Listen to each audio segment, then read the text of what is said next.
वृद्धि संधि के बारे में अध्ययन करेंगे। कल गुण संधि के बारे में अध्ययन किया था और गुण संधि के अंदर हमने देखा कि अ आ के बाद में अगर ई आता है तो ए बन जाता है, और अ आ के बाद में उ आता है तो ओ बन जाता है, अ आ के बाद में अगर री आता है तो अर बन जाता है। ये 3 नियम थे। अब वही क्रम देखो, उ के बाद में वृद्धि संधि के अंदर एक स्वर आगे चल रहा है। अ आ के बाद में अगर ए या आई होगा तो आई बन जाएगा, और अ आ के बाद में ओ या औ होगा तो औ बन जाएगा। अब इसको अपन उदाहरण के माध्यम से देखते हैं कि पहला जो नियम है कि अ के बाद में अगर ए आएगा तो आई बन जाएगा। गुण संधि में अ ई था, अ के बाद में उ था, अब अ के बाद में वृद्धि संधि में ए आ रहा है तो अ और ए मिलके आई बनेगा। जैसे उदाहरण ले लीजिए, तत्र धन ए, ठीक है। वर्ण विश्लेषण करते हैं इसका। देखो, त त्र, पहले शब्द के अंत में इसको अ स्वर को अलग करते हैं और दूसरे शब्द के प्रारंभ में ए को अलग करते हैं। तो यहां देखिए, जैसे पहला नियम है अ और ए मिलकर के आई बन गया। अब इनको वापस जोड़ देते हैं।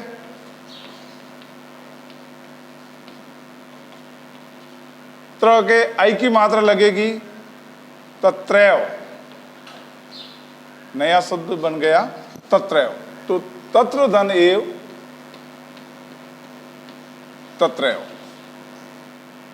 इसी प्रकार दूसरा इसका जो उदाहरण है, अब अ के बाद में ए आता है और मान लो अ के बाद में अगर आई आ गया तो भी आई ही बनेगा, ठीक है। इसका उदाहरण देख लीजिए, स्व धन ऐच्छिक। इसका वर्ण विश्लेषण करते हैं। स्व, पहले शब्द के अंत में अ स्वर को अलग कर दिया, दूसरे शब्द के जो प्रारंभ में है वो आई है, इसको अलग कर दिया। पीछे वाला शब्द है जैसे लिख दिया। अब इन दोनों को अपन जोड़ते हैं, अ और आई। अ और आई मिलकर के आई बनेगा।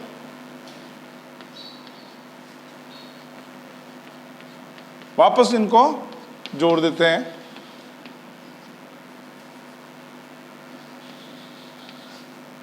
इनके साथ जोड़ दीजिए इनको, स्व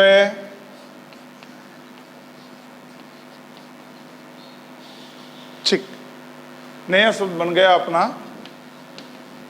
स्वैच्छिक।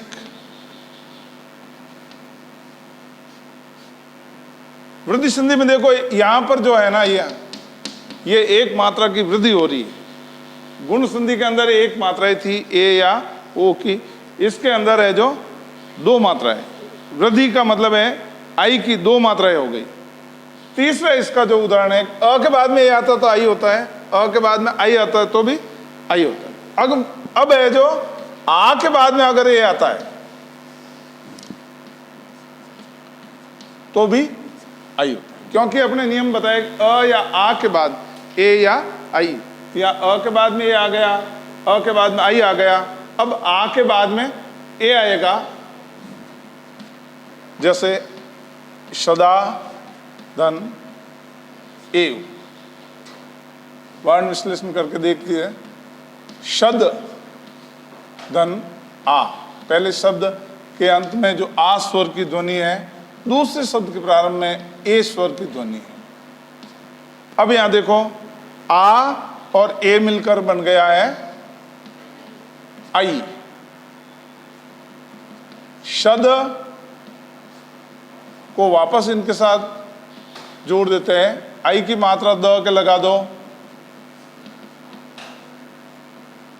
सदैव। तो सदा धन एव मिलकर बन गया आपके सदैव। चौथा, पहले नियम का जो चौथा उदाहरण है कि आ के बाद में अगर आई आता है तो भी आई ही बनेगा। ठीक है, जैसे महा, धन, ऐश्वर्य। इस उदाहरण को देखो, विश्लेषण करके देखते हैं, वर्ण विश्लेषण, कि मह और आ स्वर को अलग किया, ऐश्वर्य के जो प्रारंभ में ऐश्वर को अलग किया, और शेष शब्द है जैसे जैसे लिख दिया अपन। यहां देखो, अब आ और आई मिलकर के बना आई, तो यहां पर ये तो महा है जैसे जैसे, यहां हो जाएगा आई, आ और आई मिलकर के, शेष शब्द है जैसे जैसे लिख दिया। अब वापस इनको जोड़ देते हैं ह के साथ में आई की मात्रा, तो यह हो जाएगा महेश्वरी। इस प्रकार से अपना जो पहला नियम है वृद्धि संधि का, कि यदि अ आ के बाद में ए या आई आ जाता है तो आई बन जाता है। ये चारों उदाहरण यही बताते हैं कि वास्तव में अ और ए मिलकर के, या अ और आई मिलकर के, आ और ए मिलकर के, आ और आई मिलकर के आई ही बनता है। चारों लिख दिया आपने, तो पहले ही लिख दिया होगा। वृद्धि संधि के दूसरे नियम में यदि अ आ के बाद में ओ या औ आता है तो औ बन जाता है। पहले नियम के बाद में दूसरे नियम के उदाहरण हम समझते हैं, जिसमें पहला उदाहरण होगा कि अ के बाद में अगर ओ आता है तो ये मिलकर बन जाता है औ। इसका उदाहरण देखिए, परम, धन, ओजस्वी।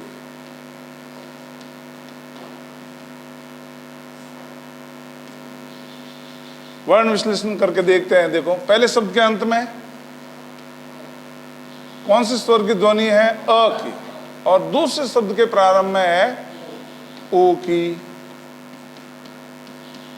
पीछे वाला शब्द लिख दिया है जैसे अ और ओ मिलकर बनता है औ।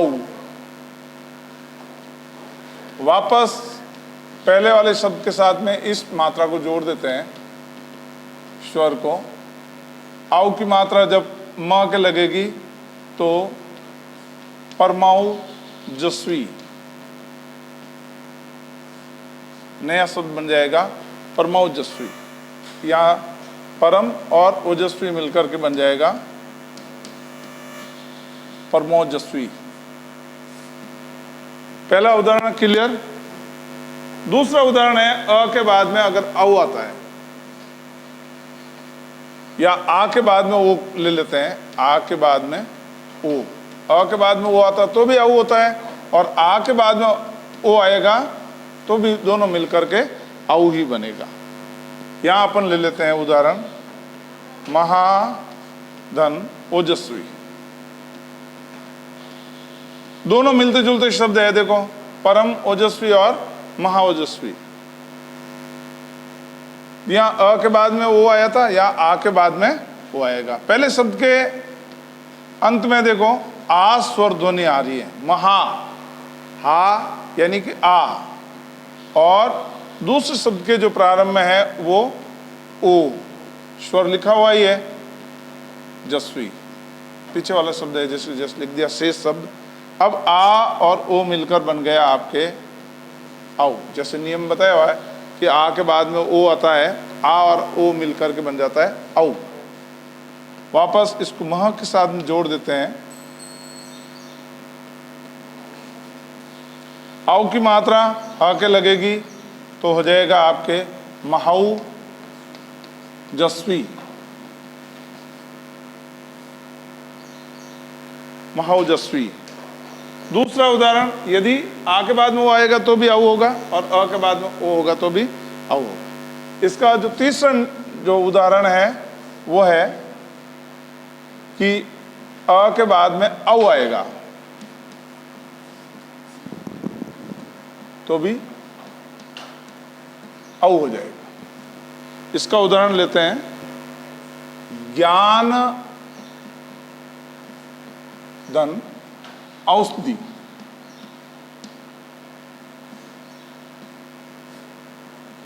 अब यहां देखो इसका वर्ण विश्लेषण करते हैं कि अ के बाद में औ आएगा तो औ ही बनेगा। ज्ञान शब्द के अंत में देखो अस्वर ध्वनि, कैसे? जैसे ज्ञान न यानी अस्वर ध्वनि की आवाज आ रही है, और दूसरे शब्द के प्रारंभ में लिखा हुआ ही है स्वर औ। शेष जो वाक्य है शब्द है जो है जैसे लिख देंगे। अब यह अ और औ मिलकर, जैसा कि नियम बताया हुआ है कि अ और औ मिलकर के औ बनेगा, तो यहाँ पर अ और औ को मिलाकर हमने औ कर वापस इनको जोड़ दिया तो नया शब्द बन जाएगा। न के साथ में औ की मात्रा लगेगी, ज्ञानौषधि। तो ज्ञान और औषधि नए मिलकर के नया शब्द बना आपके ज्ञानौषधि। अंतिम जो इसका उदाहरण है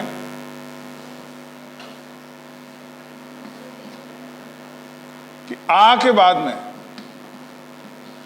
यदि औ आता है तो भी आपके है जो